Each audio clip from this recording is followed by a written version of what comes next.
யுவஸ்ரீ என்ற நேர் எழுதியிருக்கிறாங்க, காஞ்சிபுரத்துலேருந்து எழுதியிருக்காங்க. வணக்கம் மேடம், நான் டிராஃபிக் போலீஸாக இருக்கேன் மேடம். நிறைய டஸ்ட் அலர்ஜி ஆகுது மேடம். நான் இப்போது 6 months ப்ரெக்னெண்ட்டாக இருக்கேன். டஸ்ட்டுகள் குழந்தையை அஃபெக்ட் பண்ணுமா மேடம்? ஸோ யுவஸ்ரீ, பொதுவாக நீங்கள் டஸ்ட் அலர்ஜின்னு சொல்கிறீங்க. டஸ்ட் அலர்ஜி வரும்போது உங்களுடைய தும்மல், இருமல் அதிகமாகி 2 விதமான பிரச்சனைகளை உண்டாக்கலாம். ஒன்று, திரும்ப திரும்ப நீங்கள் அந்த ஸ்னீஸ் பண்ணுறதுனால உங்களுடைய மசில்ஸ் ஃபுல்லாகி வயிற்று வலிகள் ஏற்படலாம். பல நேரங்களில் இந்த அலர்ஜினால் உங்களுக்கு ஏற்படுற இன்ஃபெக்ஷன்ஸ்னால் சில நேரம் வீசிங் அந்த மாதிரி இன்ஃபெக்ஷன்ஸ் ஏற்பட்டு அதனால் ஃபிசிக்கல் பிரச்சனைகள் ஏற்படலாம்.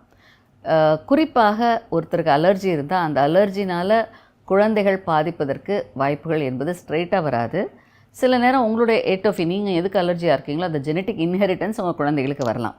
பொதுவாக ஒரு ஃபேமிலியில் சிலருக்கு இப்போ இன்றும் பார்த்திங்கன்னா இந்த சில கம்யூனிட்டிஸில், நாங்கள் இப்போ மெடிக்கல் ப்ரொஃபஷனில் சில கம்யூனிட்டிஸில் சிலருக்கு சில என்சைம்ஸ் டெஃபிஷியன்சி வரும். இவங்களாம் அனசீசியா கொடுக்கும்போது சில ட்ரக்ஸ் நாங்கள் கொடுக்க மாட்டோம்.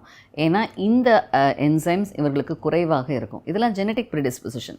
அதே மாதிரி ஒரு குடும்பத்தில் வழிமுறைகளில் ஏதாவது ஒரு நோய் இருந்தால் அந்த நோயோட வழிமுறைகள் குடும்பங்களில் வரும். அலர்ஜி, ஆஸ்மா, வீசிங் இதெல்லாம் வரலாமே தவிர இப்பொழுது உங்களுக்கு இருக்கிற டஸ்ட் அலர்ஜினால் இமீடியட் பாதிப்பு இருக்காது. பல நேரங்களில் இதுக்கு ஒரு ஃபிசிக்கல் ப்ராப்ளம் தான் ஏற்படுமே தவிர உங்களுக்கு இருக்கிற அலர்ஜி ஜெனட்டிக்கலாக இருந்தால் உங்கள் குழந்தைக்கு வருவதற்கான வாய்ப்புகள் உண்டு.